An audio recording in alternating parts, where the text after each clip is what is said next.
So, my dear friends and professionalists, I am Uday Singh, advocate speaking. ನೀವೆಲ್ಲರೂ ಸಹ ನನ್ನ channel ಅನ್ನು ನೋಡ್ತಾ ಇದ್ದೀರಿ ಅಂತ ಅನ್ಕೊಂಡಿದ್ದೀನಿ. ಶೇರ್ ಮಾಡಿ, ಲೈಕ್ ಮಾಡಿ, ಕಮೆಂಟ್ ಮಾಡಿ ಮತ್ತು ನನ್ನ ಚಾನೆಲ್ಗೆ ಇನ್ನೂ ಯಾರ್ಯಾರು ಸಬ್ಸ್ಕ್ರೈಬ್ ಆಗಿಲ್ಲ ನೀವೆಲ್ಲರೂ ದಯವಿಟ್ಟು ಸಬ್ಸ್ಕ್ರೈಬ್ ಆಗಬೇಕಂತ ಕೇಳ್ಕೊಳ್ತಾ, ಸೊ ಇವತ್ತು ನಾನು ಇನ್ನೊಂದು ವಿಷಯವನ್ನು ಆಯ್ಕೆ ಮಾಡಿಕೊಂಡು ನಿಮ್ಮ ಮುಂದೆ ಬಂದಿದ್ದೀನಿ. ಇವತ್ತು ನಾನು ಆಯ್ಕೆ ಮಾಡ್ಕೊಂಡಿರ್ತಕ್ಕಂಥ ವಿಷಯ ಪಕ್ಷಕಾರರು, ಪಾರ್ಟೀಸ್ ಅಂತ ಏನಿದ್ದಾರಲ್ಲ, ಅವರು ತಮ್ಮ ಮೊಕದ್ದಮೆಯನ್ನು ತಾವೇ ನಡೆಸಿಕೊಳ್ಳಬಹುದಾ, ತಮ್ಮ ಕೇಸನ್ನ ತಾವೇ ನಡೆಸಬಹುದಾ ಅಥವಾ ಇಲ್ಲೋ ಎಂಬುದರ ಬಗ್ಗೆ ನಾನು ಈ ವಿಡಿಯೋ ಮೂಲಕ ಹೇಳಲಿಕ್ಕೆ ಇಷ್ಟಪಡ್ತಾ ಇದ್ದೀನಿ.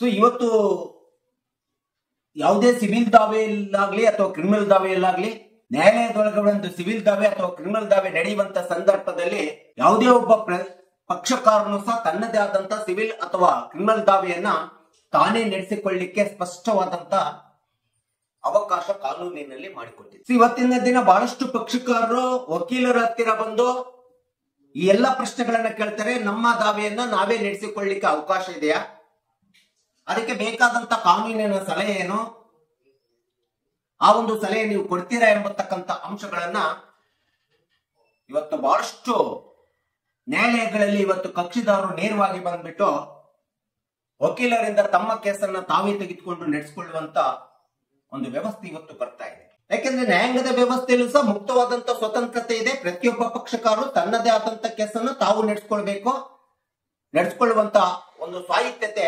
ನ್ಯಾಯಾಂಗದಲ್ಲಿ ಕೊಟ್ಟಿದೆ ಅಥವಾ ನ್ಯಾಯಾಲಯಗಳು ಸಹ ಕೊಟ್ಟಿದ್ದಾರೆ. ಯಾವ್ಯಾವ ಕಾರಣಗಳಿಂದ, ಯಾವ್ಯಾವ ಅಂಶಗಳಿಂದ ಇವತ್ತು ಪಕ್ಷಕಾರರು ತಮ್ಮ ಕೇಸನ್ನ ತಾವೇ ನಡೆಸಿಕೊಳ್ಳಿಕ್ಕೆ ಮುಂದೆ ಬರ್ತಾ ಇದ್ದಾರೆ ಅಂತೇಳಿ ನಾವು ತಿಳುಕೊಳ್ಳಿಕ್ಕೆ ಹೊರಟಂತ ಸಂದರ್ಭದಲ್ಲಿ, ನೋಡ್ಲಿಕ್ಕೆ ಹೊರಟಂತ ಸಂದರ್ಭದಲ್ಲಿ ಅದಕ್ಕೆ ಬಹಳಷ್ಟು ಕಾರಣಗಳಿದ್ದಾವೆ. ಸೊ ಅಂತ ಒಂದು ಅಂಶಗಳಲ್ಲಿ ಮೊಟ್ಟ ಮೊದಲನೇದಾಗಿ ಇವತ್ತಿನ ದಿನ ಪಕ್ಷಕಾರರು ತುಂಬಾ ಕಾನೂನಿನ ಅರಿವನ್ನು ತಿಳ್ಕೊಂಡಿದ್ದಾರೆ, ಜೊತೆಗೆ ಲಾ ಗ್ರಾಜುಯೇಟ್ ಆಗಿರ್ತಾರೆ. ನಾನು ಲಾ ಗ್ರಾಜುಯೇಟ್ ಆಗಿದ್ದೀನಿ, ನನಗೆ ಕಾನೂನಿನ ಬಗ್ಗೆ ಗೊತ್ತಿದೆ, ಅದಕ್ಕೋಸ್ಕರ ನನ್ನ ಮೊಕದ್ದಮೆಯನ್ನ ನಾನೇ ನಡೆಸ್ಕೊಳ್ತೀನಿ ಅಂತೇಳಿ ವಕೀಲರಿಂದ ಮೊಕದ್ದಮೆಯನ್ನ ಹಾಕಿರ್ತಕ್ಕಂಥ ಮೊಕದ್ದಮೆಯನ್ನು ತೆಗೆದುಕೊಂಡು ತಾವೇ ನಡೆಸ್ಕೊಳ್ಳಿಕ್ಕೆ ಮುಂದೆ ಬರ್ತಾರೆ. ಇನ್ನು ಯಾವುದೇ ಒಂದು ಸಿವಿಲ್ ದಾವೆ ಒಳಗಡೆ ಆಗ್ಲಿ, ಕ್ರಿಮಿನಲ್ ದಾವೆ ಒಳಗಡೆ ಆಗ್ಲಿ, ಒಬ್ಬ ಪಕ್ಷಕಾರನಿಗೆ ಏನು ಅನ್ಯಾಯ ಆಗಿದೆ, ಆ ಅನ್ಯಾಯದ ವಾಸ್ತವಾಂಶ ನನಗೆ ಗೊತ್ತಿದೆ, ನನ್ನ ಮೊಕದ್ದಮೆ ಬಗ್ಗೆ ನನಗೆ ಗೊತ್ತಿರುವಷ್ಟು ವಾಸ್ತವಾಂಶ ನಾವು ಬೇರೆಯವರಿಗೆ ಹೇಳಲಿಕ್ಕೆ ಆಗೋದಿಲ್ಲ. ಅಷ್ಟೇ ಅಲ್ಲದೆ ನನ್ನ ಮೊಕದ್ದಮೆಗೆ ಬೇಕಾಗಿರ್ತಕ್ಕಂಥ ದಾಖಲೆಗಳು ನನ್ನಲ್ಲಿದ್ದಾವೆ, ಆ ಸಾಮರ್ಥ್ಯವನ್ನು ನನಗಿದೆ, ನನ್ನ ಕೇಸನ್ನ ನಾನು ನಡೆಸಿಕೊಳ್ಳುವಂತ ಸಾಮರ್ಥ್ಯ ನನಗಿದೆ, ಅದಕ್ಕೋಸ್ಕರ ನನ್ನ ಕೇಸನ್ನು ನಾನು ನಡೆಸ್ಕೊಳ್ತೀನಿ ಅಂತ ಹೇಳ್ಬಿಟ್ಟು ಇವತ್ತು ಪಕ್ಷಕಾರರು ಬರ್ತಾ ಇದ್ದಾರೆ. ಇನ್ನು ಕೆಲವೊಂದು ಸಂದರ್ಭದಲ್ಲಿ ವಕೀಲರಿಗೆ ಮೊಕದ್ದಮೆಯನ್ನ ಕೇಸನ್ನ ಕೊಟ್ಟಿರ್ತಾರೆ, ಅದು ಸಿವಿಲ್ ಇರ್ಬೋದು, ಕ್ರಿಮಿನಲ್ ಕೇಸ್ ಇರ್ಬೋದು. ಆ ರೀತಿ ವಕೀಲರಿಗೆ ಕೊಟ್ಟಾಗ ದಿವಸ ವಕೀಲರ ಹತ್ರ ಬಂದ್ಬಿಟ್ಟು ನಮ್ಮ ಕೇಸನ್ನ ನಮಗೆ ವಾಪಸ್ ಕೊಡಿ, ನೀವು ಸರಿಯಾಗಿ ಕೇಸನ್ನ ನಡೆಸ್ತಾ ಇಲ್ಲ, ನನ್ನ ಮೊಕದ್ದಮೆಯನ್ನ ಸರಿಯಾಗಿ ಒಯ್ತಾ ಇಲ್ಲ,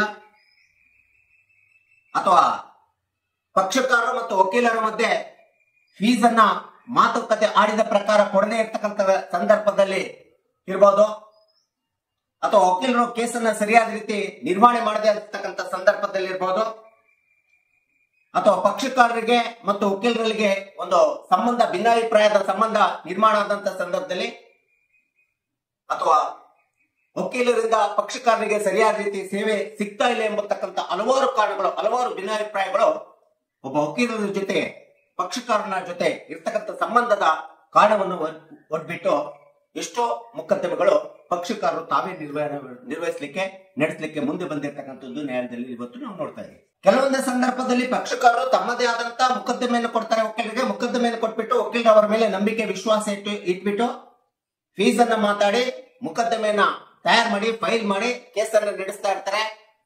ಕೇಸು ಒಂದು ಹಂತಕ್ಕೆ ಬಂದ ನಂತರ ಫೀಸ್ ಕೊಡದೇ ಇರ್ತಕ್ಕಂಥ ಸಂದರ್ಭದಲ್ಲಿ ಎಷ್ಟೋ ಸಂದರ್ಭದಲ್ಲಿ ವಕೀಲರು ಪಕ್ಷಕಾರರ ಮೊಕದ್ದಮೆಯನ್ನ ತಾವೇ ರಿಟೈರ್ಮೆಂಟ್ ಮೆಮೊ ಹಾಕಿ ಆ ಮೊಕದ್ದಮೆಯಿಂದ ಹೊರಗೆ ಉಳಿದಂತ ಸಂದರ್ಭದಲ್ಲೂ ಸಹ ಕೆಲವೊಂದು ಪಕ್ಷಕಾರರು ಅಂತ ಒಂದು ಮೊಕದ್ದಮೆಯನ್ನು ತಾವೇ ನಿರ್ವಹಣೆ ಮಾಡಲಿಕ್ಕೆ ನ್ಯಾಯಾಲಯದಲ್ಲಿ ಬಂದಿರ್ತಕ್ಕಂಥದ್ದು ನಾವು ನೋಡ್ತಾ ಇದ್ದೀವಿ. ಸೊ ಸಿಪಿಸಿ 151 ಅಡಿ ಒಳಗಡೆ ಯಾವುದೇ ಒಂದು ಸಿವಿಲ್ ದಾವೆಯನ್ನ ಪಕ್ಷಕಾರ ನೇರವಾಗಿ ಬಂದು ನ್ಯಾಯಾಲಯದಲ್ಲಿ ತನ್ನ ದಾವೆಯನ್ನು ತಾವು ನಡೆಸಿಕೊಳ್ಳಿಕ್ಕೆ ಸ್ಪಷ್ಟವಾದಂತ ಕಾನೂನಿನಲ್ಲಿ ಅವಕಾಶ ಮಾಡಿಕೊಟ್ಟಿರ್ತಕ್ಕಂಥದ್ದು ನಾವು ನೋಡಬಹುದು. ಆದರೆ ಇದೆಲ್ಲದನ್ನು ನಾವು ಒಬ್ಬ ಪಕ್ಷಕಾರ ನಿರ್ವಹಣೆ ಮಾಡಲಿಕ್ಕೆ, ತನ್ನ ಕೇಸನ್ನ ನಡೆಸಲಿಕ್ಕೆ ಒಂದು ಕೋರ್ಟ್ ಪ್ರೊಸೀಜರಲ್ಸ್ ಅನ್ನ ಚೆನ್ನಾಗಿ ತಿಳ್ಕೊಂಡಿರ್ಬೇಕಾಗುತ್ತೆ. ನ್ಯಾಯಾಲಯದ ಕೋರ್ಟ್ ಪ್ರೊಸೀಡಿಂಗ್ಸ್ ಬಗ್ಗೆ ಚೆನ್ನಾಗಿ ತಿಳ್ಕೊಂಡಿರ್ಬೇಕಾಗುತ್ತೆ. ಮತ್ತು ತನ್ನ ಲೀಗಲ್ ಗ್ರೌಂಡ್ಸ್ ಗಳ ಬಗ್ಗೆ ಪಕ್ಷಕಾರ ಚೆನ್ನಾಗಿ ತಿಳ್ಕೋಬೇಕಾಗುತ್ತೆ. ತನ್ನ ಕೇಸ್ ಬಗ್ಗೆ ಆಳವಾದಂತ ಅಧ್ಯಯನ, ಅಪಾರವಾದಂತ ಜ್ಞಾನವನ್ನು ಪಡ್ಕೊಂಡಿರ್ಬೇಕಾಗುತ್ತೆ. ಎಷ್ಟೋ ಸಂದರ್ಭದಲ್ಲಿ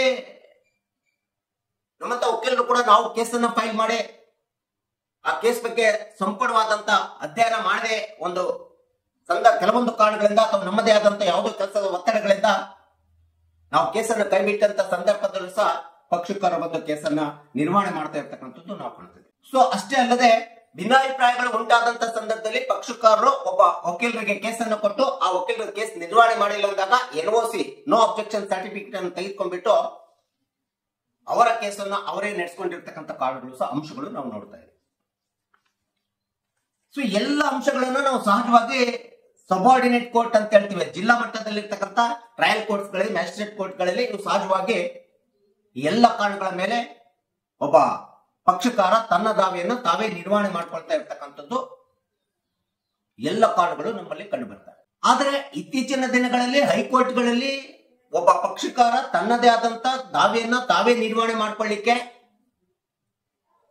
ಅಥವಾ ನಡೆಸ್ಕೊಂಡು ಹೋಗ್ಬೇಕಂತಂದ್ರೆ ಕೆಲವೊಂದು ಮಾನದಂಡಗಳನ್ನ, ಕಂಡೀಷನ್ಸ್ ಗಳನ್ನ ಹೈಕೋರ್ಟ್ ಹಾಕಿದೆ. ಜಿಲ್ಲಾ ನ್ಯಾಯಾಲಯಗಳಲ್ಲಿ, ಸಬಾರ್ಡಿನೇಟ್ ಕೋರ್ಟ್ ಗಳಲ್ಲಿ ನಾವು ಆರಾಮಾಗಿ ನಡೆಸ್ಕೊಂಡು ಹೋಗ್ತಾರೆ. ಪಕ್ಷಕಾರ ತನ್ನ ಕೇಸನ್ನು ನಿರ್ವಹಣೆ ಮಾಡ್ತಾನೆ. ಆದ್ರೆ ಹೈಕೋರ್ಟ್ ನಲ್ಲಿ ತನ್ನ ಕೇಸನ್ನ ತಾನು ನಿರ್ವಹಿಸಬೇಕಂತಂದ್ರೆ ಕೆಲವೊಂದು ಕಂಡೀಷನ್ಸ್ ಗಳು, ಮಾನದಂಡಗಳನ್ನ ಇವತ್ತಿನ ದಿನ ಹೈಕೋರ್ಟ್ ಹಾಕ್ತಾ ಇದೆ.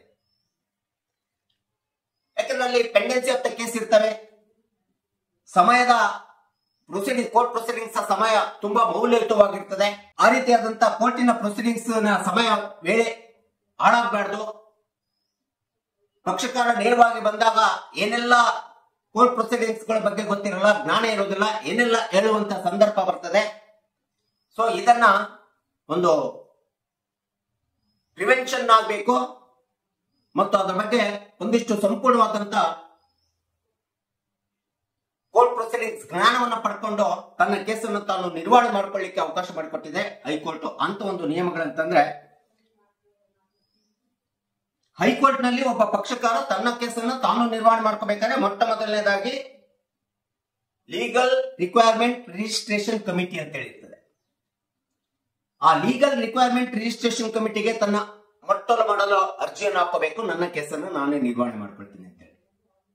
ಇದು ಮೊದಲನೇ ಒಂದು ಕಂಡೀಷನ್. ಸೊ ಎರಡನೇ ಒಂದು ಅಂಶ ಅಂತಂದ್ರೆ ತನ್ನ ಕೇಸನ್ನ ತಾನು ನಿರ್ವಹಿಸಬೇಕಾದ್ರೆ ಅಟ್ಲೀಸ್ಟ್ ಬೇಸಿಕ್ ಲೀಗಲ್ ಗ್ರೌಂಡ್ಸ್ ಗೊತ್ತಿರಬೇಕು. ಕಾನೂನು ಕಾಯ್ದೆಯ ಮೂಲಾಂಶಗಳ ಬಗ್ಗೆ ಅಥವಾ ಕಾನೂನಿನ ಮೂಲಭೂತವಾದಂತ ವಿಚಾರಗಳ ಬಗ್ಗೆ, ಅಂಶಗಳ ಬಗ್ಗೆ ಗೊತ್ತಿರಬೇಕು. ಕೋರ್ಟ್ ಪ್ರೊಸೀಡಿಂಗ್ಸ್ ಮೂಲ ಪ್ರೊಸೀಜರ್ಸ್ ಗಳ ಬಗ್ಗೆ ಸ್ವಲ್ಪ ತಿಳ್ಕೊಂಡಿದ್ರು. ಸೊ ಹೈಕೋರ್ಟ್ ನಲ್ಲಿ ಒಬ್ಬ ಪಕ್ಷಕಾರ ತಾನೇ ತನ್ನ ಕೇಸನ್ನು ನಡೆಸಲಿಕ್ಕೆ ಬಂದಂತ ಸಂದರ್ಭದೊಳಗಡೆ ನ್ಯಾಯಾಲಯ ಹೇಳುವಂತ, ನ್ಯಾಯಾಧೀಶರು ಹೇಳುವಂತ ಕಾನೂನು, ಕಾಯಿದೆ, ಸಲಹೆ, ಸೂಚನೆ ಮತ್ತು ಆದೇಶಗಳನ್ನ ಚಾಚು ತಪ್ಪದೆ ಗೌರವಿಸಿ ಪಾಲಿಸುವಂತಿರುವಂತ ಮನೋಭಾವನೆಯನ್ನು ಹೊಂದಿರಬೇಕು. ಯಾಕಂದ್ರೆ ಹೈಕೋರ್ಟ್ ನಲ್ಲಿ ತನ್ನ ಕೇಸನ್ನು ತಾನು ನಡೆಸ್ಕೋಬೇಕಾದ್ರೆ ಅಲ್ಲಿನ ಕೋರ್ಟ್ ಪ್ರೊಸೀಡಿಂಗ್ಸ್ ನ ಸಮಯ ಏನಿದೆ, ಪ್ರೊಸೆಸ್ ಆಫ್ ಕೋರ್ಟ್ ಅಥವಾ ನ್ಯಾಯಾಲಯದ ಸಮಯ ತುಂಬಾ ಮೌಲ್ಯಯುತವಾಗಿರ್ತದೆ. The any parties, even advocates, we should not unnecessary abuse the court process and court proceedings. ಇದು ತುಂಬಾ ಮೌಲ್ಯಯುತವಾದಂತ ನಿಯಮ, ಕಂಡೀಷನ್ ಪಕ್ಷಕಾರರಿಗೂ ಇರ್ತದೆ, ನಮಗೂ ಸಹ ಇರ್ತಕ್ಕಂಥದ್ದು ನಾವು ನೋಡ್ತೇವೆ. ಇನ್ನೊಂದು ಅತಿ ಪ್ರಮುಖವಾದಂತ ಅಂಶ ಅಂತಂದ್ರೆ ಹೈಕೋರ್ಟ್ ನಲ್ಲಿ ತನ್ನ ಕೇಸನ್ನ ತಾನೇ ನಿರ್ವಹಿಸುವಂತ ಒಬ್ಬ ಪಕ್ಷಕಾರ ಸ್ಪಷ್ಟವಾಗಿ ತಿಳಿದಿರಬೇಕು. ವಕೀಲರು ಮತ್ತು ನ್ಯಾಯಾಲಯ ಶೀಘ್ರ ನ್ಯಾಯದಾನ ನನಗೆ ಕೊಟ್ಟಿಲ್ಲ ಎಂಬತಕ್ಕಂಥ ಕಾರಣವನ್ನು ಕೊಟ್ಟು ತನ್ನ ಕೇಸನ್ನು ತಾನು ನಡೆಸಲಿಕ್ಕೆ ಮುಂದೆ ಬರುವಂತಿಲ್ಲ. ಯಾಕಂದ್ರೆ ಶೀಘ್ರ ನ್ಯಾಯದಾನ ಎಂಬತಕ್ಕಂಥದ್ದು ಇಡೀ ವ್ಯವಸ್ಥೆಗೆ ಬೇಕಿರ್ತಕ್ಕಂಥದ್ದಾಗುತ್ತೆ. ವಕೀಲರು ಇಡೀ ತಮ್ಮ ಕೇಸನ್ನ ಬೇಗ ಮುಗಿಸಿಲ್ಲ ಎಂಬತಕ್ಕಂಥ ಕಾರಣ ಒಬ್ಬ ವಕೀಲರ ಕಾರಣ ಆಗೋದಿಲ್ಲ, ನ್ಯಾಯಾಲಯ ಕಾರಣ ಆಗೋದಿಲ್ಲ, ನ್ಯಾಯಾಧೀಶರ ಕಾರಣ ಆಗೋದಿಲ್ಲ. ಇದಕ್ಕೆ ಇಡೀ ಒಂದು ವ್ಯವಸ್ಥೆ ಕಾರಣ ಆಗ್ತದೆ. ಅದಕ್ಕೆ ಆ ಕಾರಣವನ್ನು ಕೊಟ್ಟು ಪಕ್ಷಕಾರ ತನ್ನ ಕೇಸನ್ನ ತಾನು ನಡೆಸಲಿಕ್ಕೆ ಮುಂದೆ ಬರುವಂತಿಲ್ಲ ಅಂತೇಳಿ ಹೈಕೋರ್ಟ್ ಕಂಡೀಷನ್ ನಿಯಮ ಹಾಕಿದೆ. ಸೊ ಅಷ್ಟೇ ಅಲ್ಲದೆ ಹೈಕೋರ್ಟ್ ನಲ್ಲಿ ತನ್ನ ಕೇಸನ್ನು ತಾನು ನಿರ್ವಹಣೆ ಮಾಡಬೇಕಾದ್ರೆ ತನ್ನ ಮೊಕದ್ದಮೆ ಅಂತ ಏನಿದೆ, ತನ್ನ ಫೈಲ್ ಏನಿರ್ತದೆ, ಆ ಫೈಲಿನ ಬಗ್ಗೆ ಸಂಪೂರ್ಣ ಮಾಹಿತಿ, ಜ್ಞಾನ ಮತ್ತು ಆ ಫೈಲನ್ನ ಸಂಪೂರ್ಣ ಅಧ್ಯಯನ ಮತ್ತು ತನ್ನ ಕೇಸಿನ ವಾಸ್ತವಾಂಶ, ತನಗಾದ ಅನ್ಯಾಯದ ಬಗ್ಗೆ ಅಷ್ಟೇ ಹೇಳ್ಬೇಕು. ಯಾವುದೇ ವಿಧವಾದಂತ ದೀರ್ಘಕಾಲದ ವಾದಕ್ಕೆ, ದೀರ್ಘಕಾಲದ ವಿಶ್ಲೇಷಣೆಗೆ ಇಲ್ಲಿ ಅವಕಾಶ ಇಲ್ಲ. ಸೊ ಇನ್ನ ಹೈಕೋರ್ಟ್ ನಲ್ಲಿ ಕೇಸು ನಿರ್ವಹಣೆ ಮಾಡುವಂತ ಪಕ್ಷಕಾರ ಅಟ್ಲೀಸ್ಟ್ ಕೋರ್ಟ್ ಪ್ರೊಸೀಡಿಂಗ್ಸ್ ಗಳನ್ನ, ಕೋರ್ಟ್ ಪ್ರೊಸೆಸ್ ಅನ್ನ ತಿಳ್ಕೊಳ್ಳಿಕ್ಕೆ ಒಬ್ಬ ಲೀಗಲ್ ಕನ್ಸಿಲೇಟರ್ ಅಥವಾ ಒಬ್ಬ ಲೀಗಲ್ ಅಡ್ವೈಸರ್ ಅನ್ನ ನೇಮಿಸ್ಕೋಬೇಕಾಗುತ್ತೆ. ಡಾಕ್ಯುಮೆಂಟೇಶನ್ ಅನ್ನ ಪ್ರಿಪೇರ್ ಮಾಡ್ಲಿಕ್ಕೆ ಇರಬಹುದು, ಅಥವಾ ಡ್ರಾಫ್ಟಿಂಗ್ ಮಾಡ್ಲಿಕ್ಕೆ ಇರಬಹುದು, ಅಥವಾ ಯಾವುದೇ ಲೀಗಲ್ ಸಜೆಷನ್ಸ್ ಅನ್ನ ಪಡ್ಕೊಳ್ಳಿಕ್ಕೆ ಇರಬಹುದು, ಅಥವಾ ಕೋರ್ಟ್ ಪ್ರೊಸೀಡಿಂಗ್ಸ್ ಗಳನ್ನ ಹೇಗೆ ಪಾಲನೆ ಮಾಡಬೇಕು ಎಂಬತಕ್ಕಂಥದ್ದನ್ನ ತಿಳ್ಕೊಳ್ಳಿಕ್ಕೆ ಒಬ್ಬ ಲೀಗಲ್ ಕನ್ಸಿಲೇಟರ್ ಅನ್ನ ಅಥವಾ ಲೀಗಲ್ ಅಡ್ವೈಸರ್ ಅನ್ನ ಅಥವಾ ಯಾವುದೇ ಒಬ್ಬ ವಕೀಲಿಗೆ ಅಸಿಸ್ಟೆಂಟ್ ಅನ್ನ ತೆಗೆದುಕೊಂಡು ತನ್ನ ಕೇಸನ್ನ ತಾನು ನಿರ್ವಹಣೆ ಮಾಡತಕ್ಕಂಥದ್ದು ತುಂಬಾ ಉತ್ತಮ, ಉತ್ಕೃಷ್ಟ ಅಂತೇಳಿ ಹೈಕೋರ್ಟ್ ಎಲ್ಲ ನಿಯಮಗಳನ್ನು ಹೇಳಿದೆ. ಎಲ್ಲ ನಿಬಂಧನೆಗಳನ್ನ ಪಾಲಿಸಿಕೊಂಡು ಪ್ರತಿಯೊಬ್ಬ ಪಕ್ಷಕಾರನು ಸಹ ಇವತ್ತಿನ ದಿನಗಳಲ್ಲಿ ನ್ಯಾಯಾಲಯದಲ್ಲಿ ಬಂದು ಸ್ಪಷ್ಟವಾಗಿ ತನ್ನ ಮೊಕದ್ದಮೆಯನ್ನ ತಾನು ನಿರ್ವಹಣೆ ಮಾಡಿಕೊಳ್ಳುವಂತ ಒಂದು ಸಂಪೂರ್ಣವಾದಂತ ಸ್ವತಂತ್ರತೆ, ಸ್ವಾಯತ್ತತೆ ಈ ಒಂದು ನ್ಯಾಯಾಂಗ ವ್ಯವಸ್ಥೆ, ಜುಡಿಷಿಯರಿ ಒದಗಿಸಿಕೊಟ್ಟಿದೆ. ನ್ಯಾಯಾಧೀಶರು ಸಹ ಅದಕ್ಕೆ ಮುಕ್ತ ಅವಕಾಶವನ್ನ ಕೊಟ್ಟಿದ್ದಾರೆ, ವಕೀಲರು ಸಹ ಇದಕ್ಕೆ ಮುಕ್ತ ಅವಕಾಶವನ್ನು ಕೊಡ್ತಿದ್ದಾರೆ ಎಂಬತಕ್ಕಂಥದ್ದನ್ನ ಸೊ ಪಕ್ಷಕಾರರಿಗೆ, ಸಾರ್ವಜನಿಕರಿಗೆ ಈ ಮಾಹಿತಿ ಗೊತ್ತಿರಲಿ ಎಂಬತಕ್ಕಂಥ ಹಿನ್ನೆಲೆಯನ್ನು ಇಟ್ಕೊಂಡು ನಾನು ಈ ವಿಡಿಯೋವನ್ನು ಮಾಡಿದ್ದೀನಿ. ದಯವಿಟ್ಟು ನನ್ನ ವಿಡಿಯೋ ಇಷ್ಟ ಆಗಿದ್ರೆ ಶೇರ್ ಮಾಡಿ, ಲೈಕ್ ಮಾಡಿ, ಕಮೆಂಟ್ ಮಾಡಿ ಮತ್ತು ನನ್ನ ಚಾನೆಲ್ಗೆ ಇನ್ನೂ ಯಾರ್ಯಾರು ಸಬ್ಸ್ಕ್ರೈಬ್ ಆಗಿಲ್ಲ ನೀವೆಲ್ಲರೂ ಸಬ್ಸ್ಕ್ರೈಬ್ ಆಗ್ಬೇಕಂತ ಕೇಳ್ಕೊಳ್ತಾ ಇವತ್ತಿನ ವಿಷಯಕ್ಕೆ ವಿರಾಮ ಹೇಳ್ತೀನಿ. ಇನ್ನೊಂದು ವಿಷಯ ಅಂತ ಇಟ್ಕೊಂಡು ನಿಮಗೆ ಮುಂದೆ ಬರ್ತೀನಿ. ಜೈ ಹಿಂದ್, ಜೈ ಕರ್ನಾಟಕ.